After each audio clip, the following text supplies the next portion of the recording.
Hello everybody, welcome back to another video. In today's video I'm going to be showing you around my brand new car. It's a 20 plate car, it's got 260 miles on the clock. Let's have a look. So if you're new around here, make sure you hit the subscribe and the like button. We don't usually deal in cars this new, but this is an exception and I'll explain why now. So without further ado, I'm going to reveal to you my brand new car. So here she is, Vauxhall Astra 1.5 litre turbo 4-cylinder. As I mentioned before, it is a 20 plate and I thought I'd show it off. It's not exactly mini, you know, it's not lowered, nice wheels, looks nice, it's not supercharged, although it is turbo, which is, you know, kind of cool. But yeah, it's nothing amazing, but it's a new car nonetheless. It's not a car we'll be working on for reasons I'll go into now, but yeah, it's a new car and cars is what we do. So yeah, let's take a look inside. So as we head inside, it's got electric mirrors and electric windows, which is obviously pretty standard stuff nowadays. It's a 5-seater with 5 doors, as you can see. Now the back isn't mega, but realistically there's only ever going to be 4 people, and the very odd time there will be a 5th person.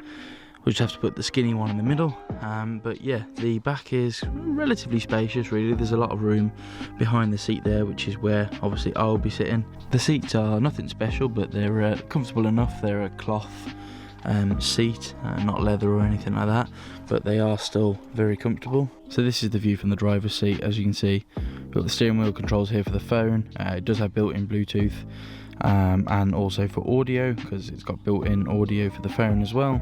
Over here, cruise control and speed limiter. As you can see, you've got all the dials and bits and pieces up there, and there is a little screen there in the middle which gives you a bit more information while you're driving, like speed, MPG, that sort of fun stuff. Coming down to the middle, you can see here the gear stick, 6-speed manual, which is a change from the BMW, which was obviously an automatic. Coming up a little bit from the gear stick, you can see 3 buttons there. The one on the left is auto stop start, the middle one is the traction control, and the far right one is parking sensors. So just up from that, we've got the climate control, so it's got your normal heating and stuff like that. It's also got AC and front and rear heated windscreens.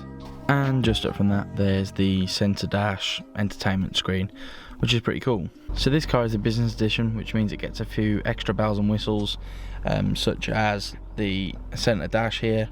It has CarPlay on it, which is pretty cool. So if you plug an iPhone into the lead here, which I'll show you in a minute, you can get your screen projected up onto there, which includes Google Maps, Waze, Spotify, and a few other little apps like WhatsApp and messages and stuff. And it allows you to text on there, like with a voice to text sort of system, make calls from there and stuff like that. But even without CarPlay, it has a few cool features. So it's got built-in sat-nav, as you can see there. It's also got music, and you can change that to Bluetooth. Phone photo gallery, which is just a photo gallery. Phone, so you can make calls.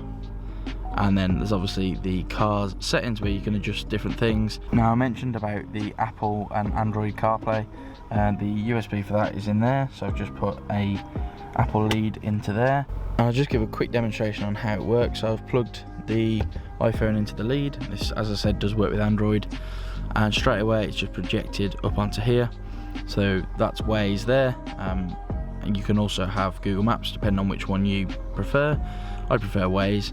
And then here you can see some of the things it's synced on from my phone. So we've got Spotify, it's pretty much full.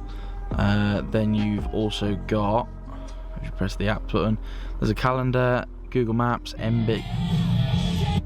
Nope. You can also edit the phone settings in here. You can make calls and whatever else. You can also use SIRI.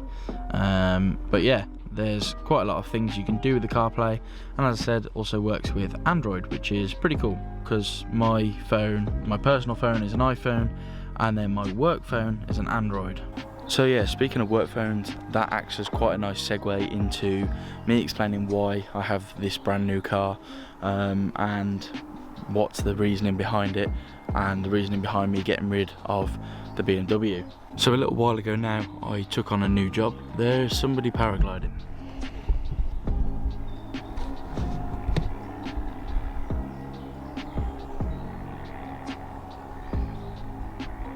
can make calls and whatever else. You can also use not much we can do. So yeah, a little while ago I took a new job. It was better paid for a different company, and so I took it. It was work that I would quite enjoy doing, so I said, yeah, why not change things up a little bit. So I took the job, and as part of the benefits package I got a car.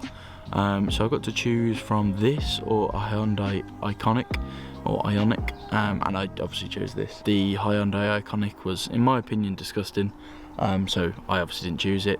For now, this is my company car. Hopefully at some point I might get a choice to choose something different. If I do, that's going to be pretty interesting, something that I can take you guys along with.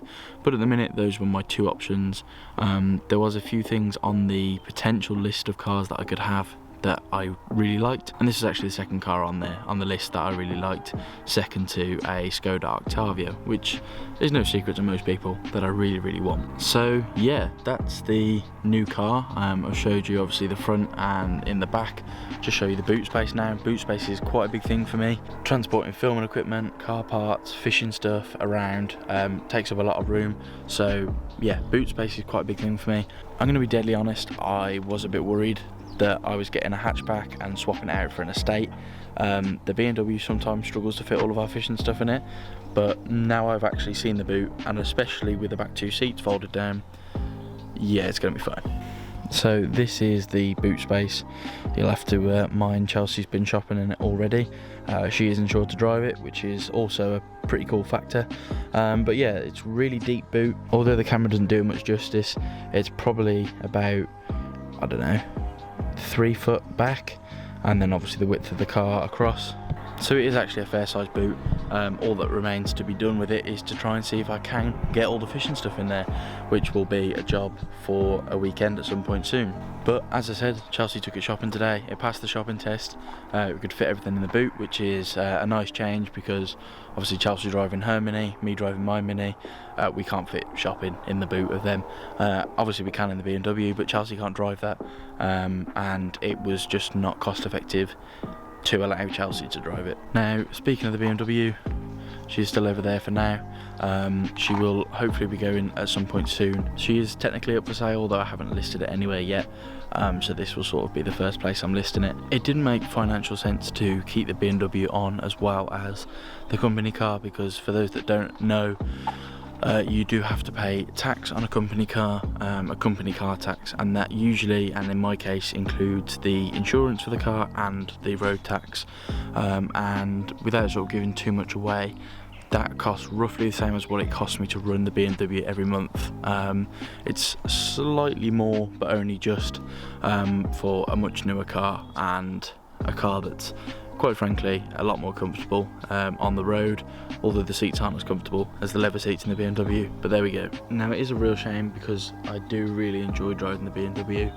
As I said, financially it's not an option really, so I will be putting it for sale. So if anyone is interested, then please let me know. There's a few issues with it, nothing that I haven't sort of talked about on the channel before, but yeah, if anyone's interested, drop us a message. Yeah, really excited for this new car. Being a company car, it means I do not have to service it, put tyres on it, put brakes on it, anything like that. All I got to do is put fuel and AdBlue in it. That's it, which is fine by me. So yeah, there won't be any videos specifically on this car. We might take it on a road trip. We might do a little review on it maybe after I've driven it for a year. If you're interested in seeing that, let me know down in the comments below, and hit subscribe.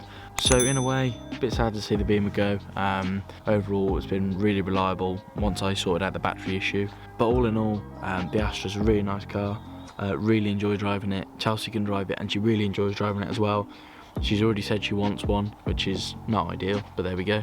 Hopefully we'll do lots of nice, safe, comfortable miles in the Astra, and take it on a few road trips and a few business trips too. So all that's left from me is to say thank you for watching. I hope you did enjoy this video. Make sure you give it a thumbs up and hit subscribe. We might be doing some Astra videos every so often.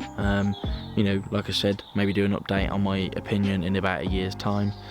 If you're interested to learn a bit more about the company car tax situation, how all that sort of stuff works, let me know in the comments. It could be something I'll look into doing. If you're here for mini stuff, not next week but the week after, I will be uploading the video of me doing the last mechanical bits, and then hopefully send it back in for its MOT if I can get the balls to do it. But all in all, happy with the new car.